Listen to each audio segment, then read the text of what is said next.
We both came to the University of Oklahoma with a dream, and that dream was to be the student body president. And she crushed my dream. I like Ernest because he represents the student body in more than one way, which is the executive branch. He has the outreach of experience in that Ernest has worked with underprivileged students, and he's very much about a mentorship and an idea that everyone can take ownership of the room, and the room being the University of Oklahoma. When you're discussing who has the credibility or the credentials to be student body president, and you think to yourself, certainly someone who's been in SGA, certainly someone who knows the process, and certainly someone who would understand what student government is, how it works, etc., the administrative aspects of it.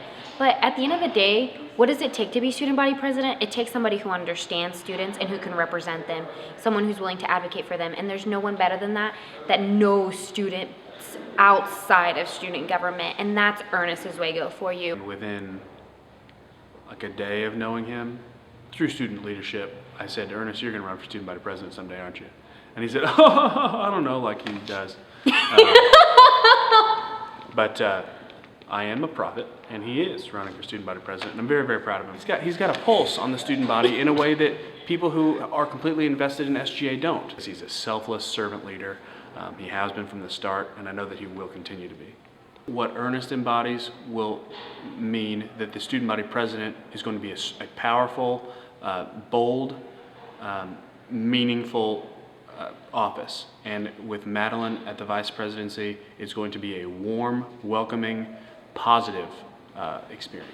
Madeline may just be a sophomore, but she's got more experience with SGA than most people on this campus. Like any person who has truly achieved great things in their life, it could not be done without the supportive system and someone who's there to hold your hand, someone who's there to validate your decisions, and someone who's there to bring you back down to reality and keep you level-headed.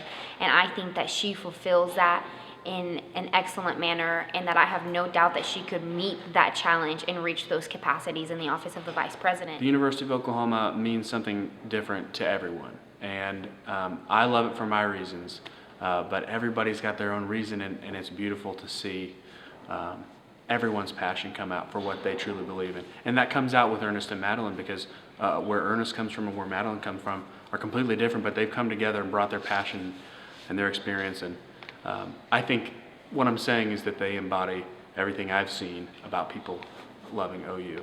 I love OU for its students, and I love OU for the example that these two candidates are of those students.